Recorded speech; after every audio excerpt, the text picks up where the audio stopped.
নবীজি ঘুমিয়ে আছেন। গভীর রাত্রে হযরত জিবরিল আমিন এসে বলছেন, আল্লাহর নবী, আল্লাহ পাক অর্ডার করেছেন আজকের রাতেই মদিনায় হিজরত করবেন। আপনার ঘরের চতুর্দিকে কাফির বেঈমানেরা দাঁড়ানো, সকাল হওয়ার সঙ্গে সঙ্গে তারা আপনাকে মেরে ফেলবে। নবীজি ঘুমের থেকে জেগে হযরত আলীকে ডেকে বললেন, আলী, আমার বিছানায় ঘুমায় থাকো, আল্লাহর হুকুম হয়েছে আমি মদিনায় চললাম, আমার কম্বলটা মুড়ে দিয়া তুমি ঘুমায় যাও। হযরত আলী বলেন, ইয়া রাসূলুল্লাহ, আপনার বিছানায় আপনার চাদর মুড়ি দিয়া ঘুমিয়ে থাকবো। সকাল বেলায় কাফির বেঈমানেরা এসে আপনার বিছানার উপরে আপনার চাদর গায়ে দেওয়া অবস্থায় আমাকে মুহাম্মদ সাল্লাল্লাহু আলাইহি সাল্লাম মনে করে আমাকে কেটে টুকরা টুকরা করে বিদায় করে দেবে। আমার মনের মধ্যে কোনো দুঃখ হবে না, কষ্ট হবে না, বরং তৃপ্তি এটাই হবে যে আমি আলীর জীবনের বিনিময়ে আল্লাহর নবী বেঁচে আছেন। নবীজি ঘরের থেকে বেরোলেন, চতুর্দিকে কাফের দাঁড়ানো, হাতে এক মুষ্টি বালু নিলেন, বালুগুলি নিক্ষেপ করলেন। কাফের দাঁড়ানো চতুর্দিকে বালু চলে গেল চতুর্দিকে, এদের চোখের মধ্যে গিয়ে ঢুকলো। কাফেররা চোখ জ্বলতে লাগলো। এই ফাঁকে আল্লাহর নবী বেরিয়ে গেলেন, কাফেররা দেখলোই না কে কখন বেরিয়ে কোথায় গেল। মহান আল্লাহ রাব্বুল আলামিন পরবর্তী সময় নবীজিকে এই কথা স্মরণ করিয়ে দিয়ে বলেছেন, ওয়ামা রামাইতা ইয রামাইতা ওয়ালাকিন্নাল্লাহা রামা। আপনি নিক্ষেপ করেন নাই, যখন আপনি নিক্ষেপ করেছিলেন আপনি শুধু বালুগুলো ছেড়ে দিয়েছিলেন, আর ওই বালুগুলো ঘরের চতুর্দিকে কাফেরদের চোখে পৌঁছাবার দায়িত্ব নিয়েছিল আল্লাহর কুদরত। নবীজি বেরিয়ে আসলেন, কাবা শরীফের দিকে বারবার তাকাচ্ছিলেন, আর চোখ থেকে পানি দর দর করে পড়তেছিল। বুখারী শরীফের হাদিসে এসেছে, নবীজি কাঁদতেছিলেন আর বলতেছিলেন, হে কাবা, বড় আশা ছিল তোমার খেদমত করব, তোমার পাশে থাকব, কিন্তু তোমার নিষ্ঠুর সন্তানেরা তোমার পাশে আমারে থাকতে দিল না। নবীজি হযরতে আবু বকর রাদিয়াল্লাহু তাআলা আনহুর বাড়ি গিয়ে যখন দরজায় নক করেছেন, আবু বকর বলে দরজা খুলে গেল, লাব্বাইক ওয়া সাদাইকা বলে। হুজুর প্রশ্ন করলেন, আবু বকর, এত রাত্রে একটা ডাকেই ঘুম ভেঙে গেল তোমার, তুমি কি ঘুমাও নাই? হযরত আবু বকর বলেন, ইয়া রাসূলুল্লাহ, আপনি আমাকে যখন বলেছিলেন রাতের বেলায় হিজরতের সময় আমাকে সাথে নিয়ে হিজরত করবেন, আমি মনে মনে ভেবেছি কত রাত্রে কখন নবীজি আসবেন, দরজার সামনে দাঁড়ায়া আমারে যদি ডাকাডাকি করেন আর আমি যদি ঘুমায় থাকি নবীর সঙ্গে বেয়াদবি হয়ে যাবে। আমি এই কথা মনে করে বিছানার উপরে আরাম করে না ঘুমাইয়া আপনার গলার আওয়াজ শোনার জন্য এই দরজার সঙ্গে পিঠ লাগাইয়া দাঁড়াইয়া দাঁড়াইয়া ঘুমাচ্ছিলাম। হযরতে আবু বকর রাদিয়াল্লাহু তাআলা আনহুকে সঙ্গে করে নিয়ে নবীজি মিসফালার ভিতর দিয়া মদিনার রাস্তা ছেড়ে উল্টা দিকে গেলেন।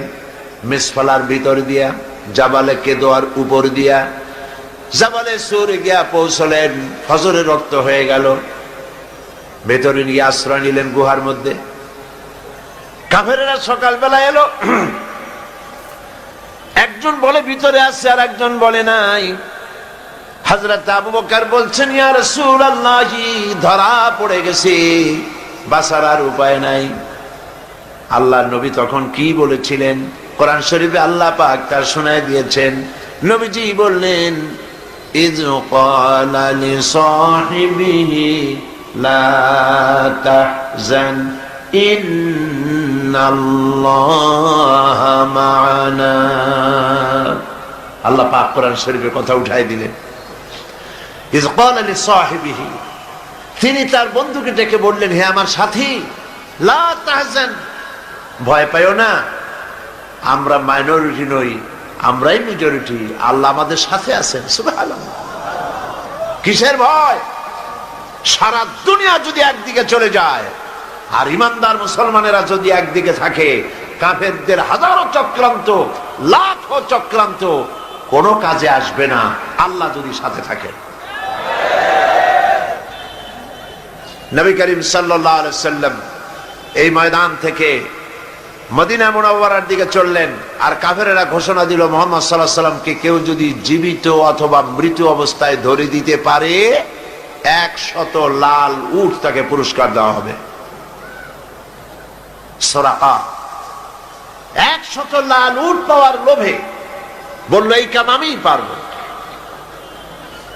খুঁজতে খুঁজতে মুহাম্মদ সাল্লাল্লাহু আলাইহি সাল্লামকে মরুভূমির মধ্যে সে পেয়ে গেল। যেই না ধরতে যাবে কাছাকাছি গেছে, সুরাকার ঘোড়ার পা মাটির মধ্যে দেবে গিয়েছে। নবী করিম সাল্লাল্লাহু আলাইহি সাল্লাম পিছনের দিকে তাকালেন। সুরাকা বলল আমি মাপ চাই। হুজুর বললেন মাপ করলাম, ফিরে যা।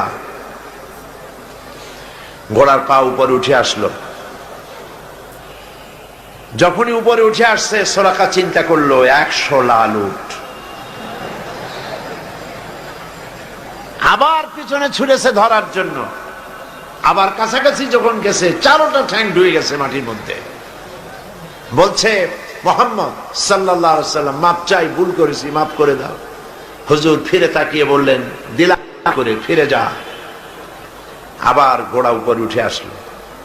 ফিরবে আবার চিন্তা করলো 100 লাল উট। কি খারাপ মানুষ চিন্তা করে। আবার পেছনে পেছনে গেছে।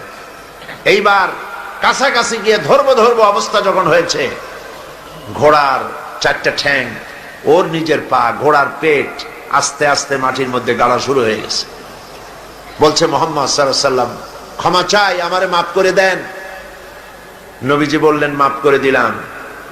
উপরে যখন উঠে আসছে ঘোড়ার পা শুদ্ধ, হুজুর তাকিয়ে বললেন সুরাকা এখনো কি তোর বিশ্বাস হয় না যে আমি আল্লাহর নবী? সুবহানাল্লাহ। সুরাকা বলছে আমি আপনাকে ছেড়ে দিলাম, ধরবো না। তবে এই যে ধরলাম না সেজন্য কিছু দেবেন না? কি চিন্তা করেন।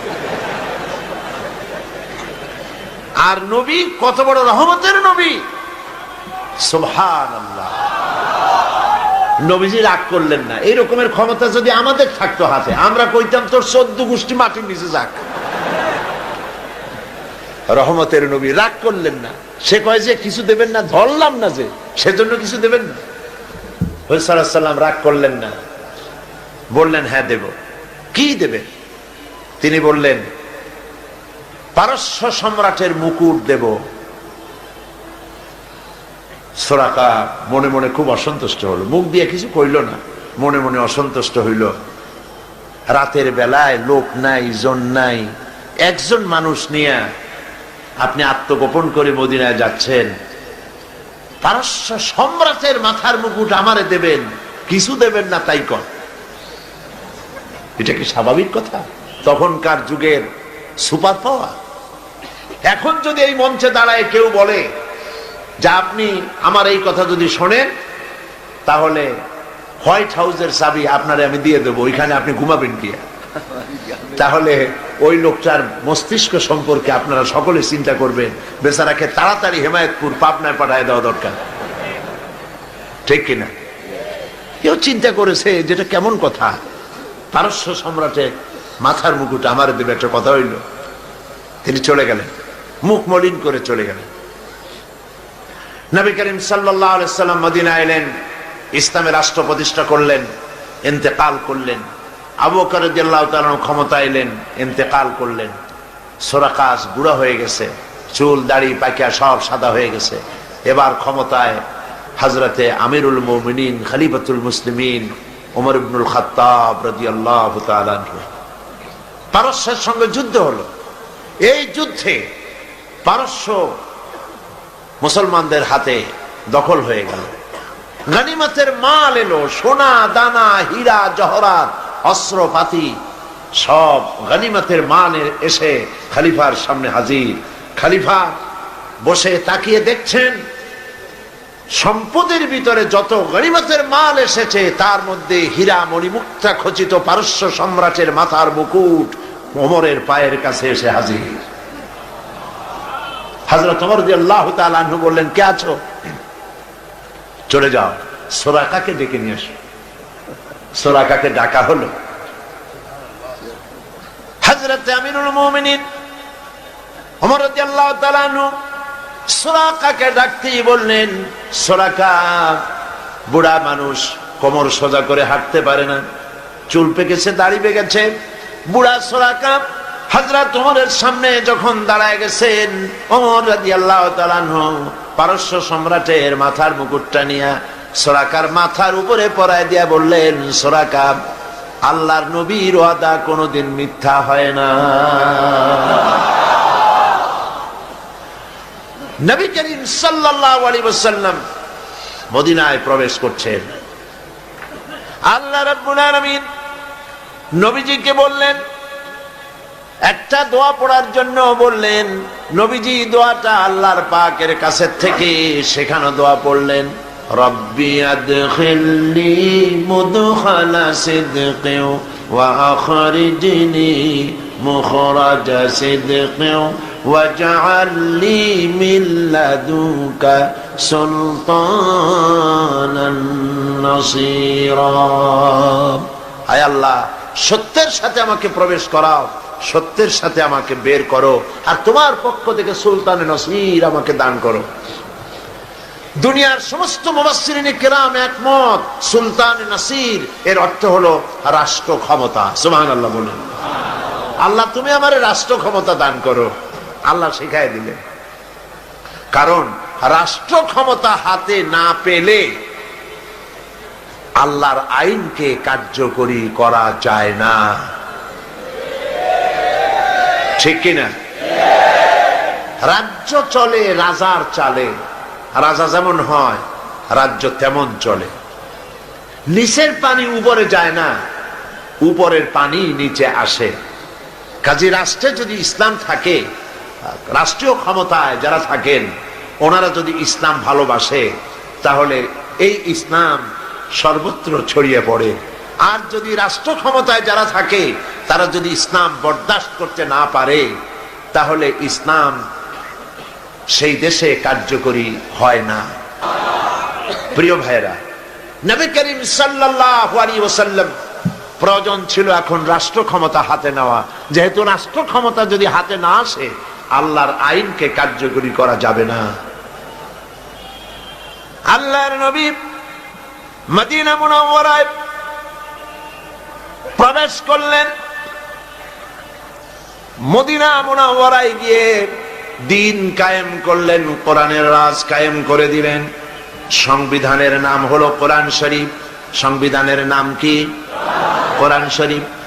মুসলমানেরা একথা মনে প্রাণে ভালো করে বুঝে নিতে হবে, মানুষের তৈরি করা কোন আইন, এমন কোন আইন মানা যাবে না যে আইন মানলে পরে আল্লাহর আইনের সঙ্গে নাফরমানি হয়ে যায়। কথা বুঝে আসছে? আইন মানবো কার? আল্লাহ পাকের। এই কোরআন তাবিজের কিতাব নয়, এটা তদবিরের কিতাব নয়। এই কোরআন পড়ানো হয় মাদ্রাসায়। বলেন আলহামদুলিল্লাহ। আলেম তৈরি হয় মাদ্রাসায়। আর এই জন্যই মাদ্রাসাগুলিতে সন্ত্রাস হয় না। সেই সন্ত্রাসের বদনাম এখন দেওয়া হচ্ছে আলেমদের উপরে। যেখানে যে ঘটনা ঘটে আলেমদেরকে দায়ী করা হয়, কারণ আলেম থাকলেই বিপদ। আলেম যদি থাকে, এই শহরে যদি মহিলারা উলঙ্গ নাচ, মহিলাদের বেপরোয়া নাচ, জুয়া ইত্যাদি যদি হয়, মদ, জেনা, ব্যভিচার শহরে যদি সমানে হয়, প্রথম বাধা দেবে কারা? আলেমরা। আলেমরাই সেই জন্য শত্রু। বলগাহীন আধুনিক সভ্যতা প্রচারে প্রসারে বাধা দেয় আলেমেরা, সেই জন্য আলেমরা শত্রু।